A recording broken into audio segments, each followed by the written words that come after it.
When we talk about being creative, I think most of us immediately picture those like traditional artist types, right? The painters, the musicians, maybe sculptors. Yeah, exactly. It feels like this sort of exclusive club you have to be born into, maybe with some kind of innate magical talent. Right, like it's this thing you have or you don't. But what if that whole idea is, well, maybe completely off? Yeah. What if unlocking your creative side isn't really about trying to be the next Picasso or Mozart?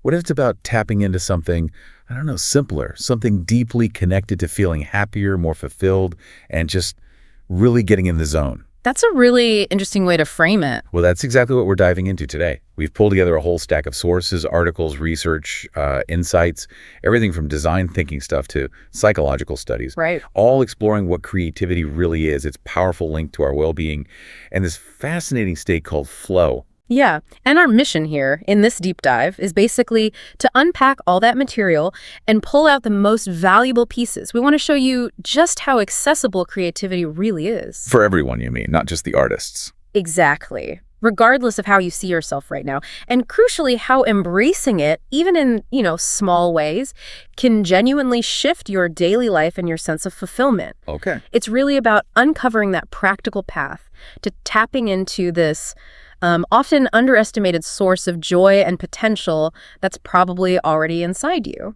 Okay, so let's tackle that first big idea then. This notion that creativity is just for certain people. The sources we looked at, they really push back on that, don't they? Oh, absolutely. Right from the start. A core belief across the board, especially in things like the IDEO work, is that creativity isn't some rare gift. Right. It's presented much more as a skill, like think of it like learning to cook or playing a sport or maybe learning a language. Something you practice and get better at. Yeah, precisely. Something you can learn, practice, and improve over time. And really importantly, as other sources point out, it's not about hitting some professional standard or being judged as good by others. Okay, so less about the final polished painting and more about the doing. Exactly. The process, the intention. And the sources give us this much broader picture of what creativity actually looks like. It's definitely not just confined to a canvas or sheet music. Shows up in other ways. Yeah, tons of ways. The material highlights that creativity is basically happening whenever you approach something with a fresh eye or find a unique solution or express yourself authentically. So like problem solving at work. Definitely. Or deciding how to arrange your furniture, choosing an outfit that feels like you, making up a dance, writing code in a new way. Huh. Even surgery. I think one source mentioned that. Yeah, a surgeon navigating a complex procedure with real skill and innovation. It's all about bringing something new or unique into existence, no matter how small it seems. Okay, so if creativity is this broad skill we all kind of have access to, what actually happens when we use it? The sources seem pretty convinced there's a direct line to happiness. They really are. This is where the psychology gets super interesting. Studies mentioned in the material show a clear positive link between doing creative stuff, even simple things like sewing or gardening or just doodling, and people reporting higher life satisfaction and more happiness. Wow. And what's really striking is how significant that impact can be. Some of the research suggested it could affect your well-being almost as much as big factors we usually think of, like your age or even your physical health. That's incredible. Seriously. Just like knitting a scarf could make that much difference. Well, the accumulation of those small acts seems to. It suggests we might not need these huge life changes to feel better. Maybe just finding a little time each day or each week for some kind of personal creative outlet could make a real substantial difference. Right. It's the act of creating itself that matters. Exactly. And the sources dig into why this happens, biologically and psychologically. Okay, tell me more. Well, one big reason is just the basic human need for self-expression, right? And that sense of accomplishment you get from making something, anything. I get that. Plus, there's brain chemistry involved. Creative activity actually activates the brain's reward system. You get a release of dopamine. The feel-good chemical. Exactly. And that's linked not just to feeling pleasure right then, but also to motivation. It reinforces the behavior, makes you want to do it again. So my brain is literally giving me a little treat for being creative. That explains a lot. It does. And beyond that dopamine hit, Engaging creatively actually seems to increase connectivity between different parts of your brain, Connectivity. How so? particularly in areas linked to flexible thinking, problem solving, and adapting to new situations. So this enhanced cognitive flexibility isn't just good for brainstorming, it can actually foster a more optimistic outlook. It makes you more resilient when you face challenges. So being creative makes your brain bendier, more adaptable. Kind of, yeah. It promotes neural plasticity, your brain's ability to rewire itself and adapt. Engaging in diverse activities, including creative ones, helps build that flexibility. Wow. So creativity doesn't just feel good. It actually makes us better equipped to handle life, better problem solvers, more adaptable, maybe even more resilient. That's what the evidence points towards, a pretty powerful set of benefits. Yeah, no kidding. And speaking of feeling totally absorbed and optimally engaged, this leads us right into that concept of flow, doesn't it? It does, perfectly. Flow, which psychologist Mihaly Csikszentmihalyi describes so well, is that state where you just become completely immersed in whatever you're doing. Like time just disappears. Exactly. You lose track of time, worries fade away, and you feel like you're operating at your absolute peak. People often call it being in the zone. I think I know that feeling. Csikszentmihalyi called it the merging of action and awareness. You're so focused that your actions feel almost effortless, yet you're completely present in the task. Effortless, but focused. Right. And this state often brings bursts of creative energy because your mind is just fully locked onto the activity. No room for distractions. It sounds like intense concentration, but maybe enjoyable concentration. What do the sources say we need to actually find that state? Well, the absolute key factor seems to be the balance between the challenge of the task and your current skill level. Ah, the challenge-skill balance. Yes. The task needs to be just slightly beyond what you can currently do easily. It has to be challenging enough to demand your full attention. But not so hard you just get frustrated. Exactly. Not so hard it causes anxiety or makes you want to give up. It needs to demand concentration but still feel achievable if you really focus. Finding that sweet spot right on the edge. That's the perfect way to put it. Your growth edge. Too easy, you get bored, your mind wanders. Too hard, you get overwhelmed and stressed out. Flow happens right in that zone where the challenge feels just right, pulling you in. Okay, I can picture that. Like trying to learn a tricky guitar riff, maybe? Or like you said, a surgeon totally focused. Precisely. Or someone rock climbing, figuring out the next hold. Or even, as some sources mention, more mundane things done mindfully, like washing dishes with full attention. Washing dishes, really? Yeah, if you're fully focused on the sensations, the task itself, or think about getting really into a video game, trying to beat that next level, it's about that intense focus driven by the right level of challenge. Okay, got it. And the payoff.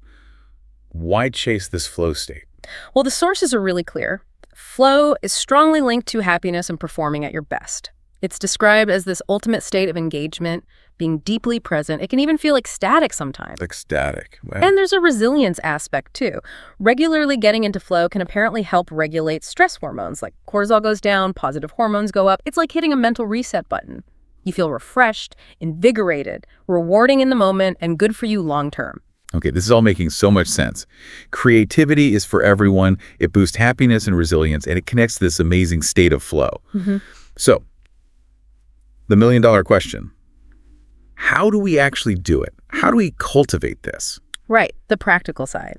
The good news is the sources offer some really concrete strategies. Okay, lay them on me. First off, and this connects back to creativity being a skill, practice.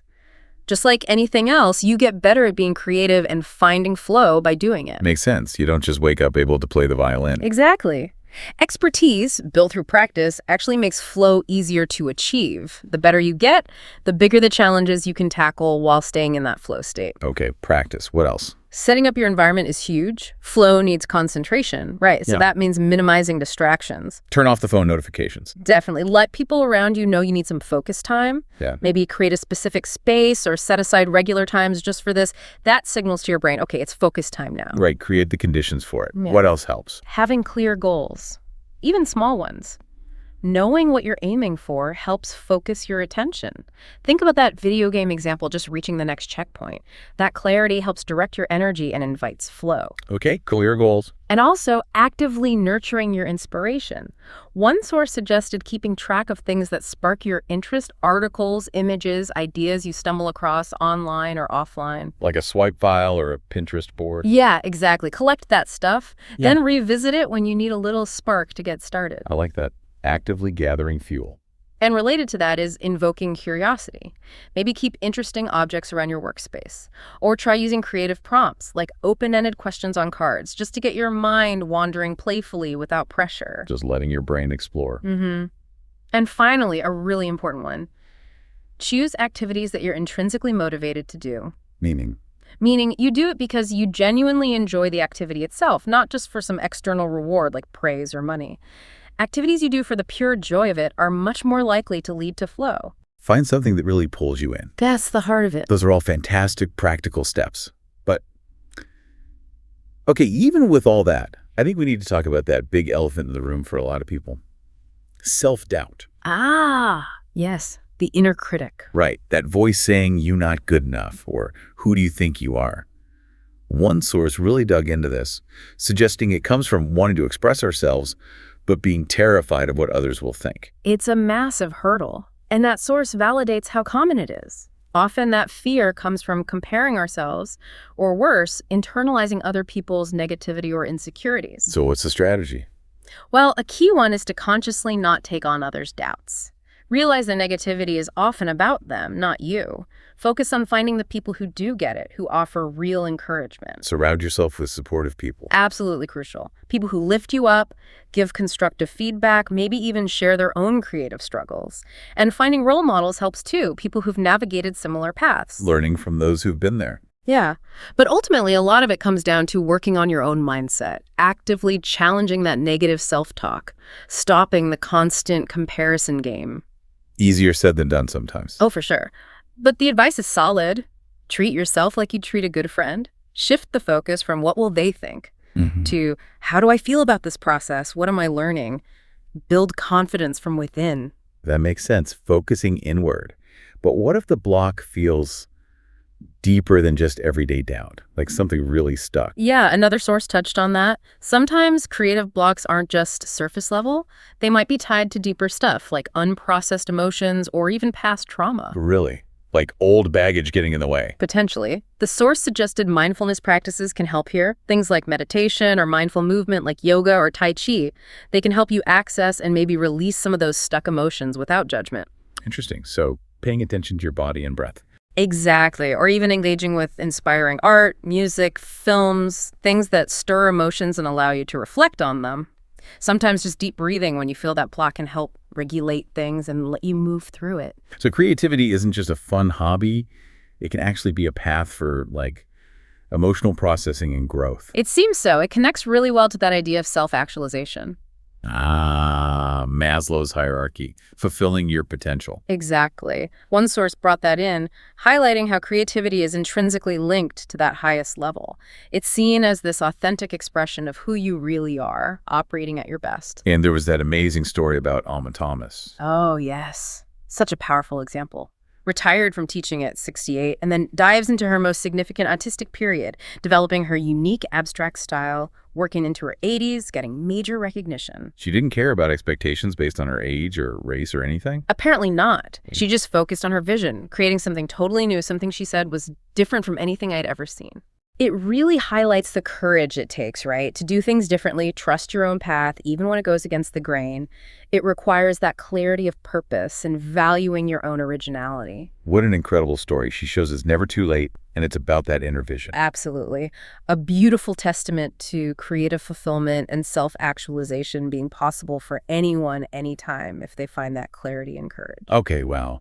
We have covered a ton in this deep dive.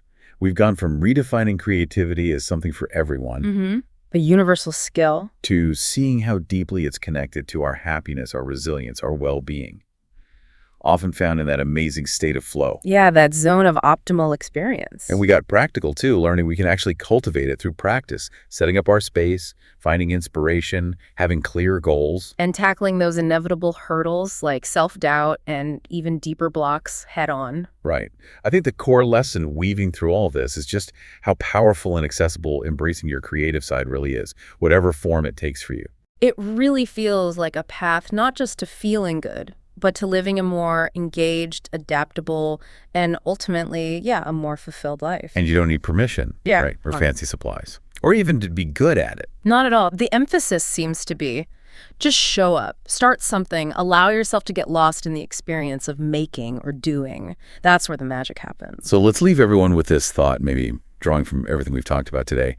If these simple creative acts really do hold the power to unlock so much happiness, resilience, and potential within you, what's one small creative step purely for the joy of the process itself that you could maybe take today?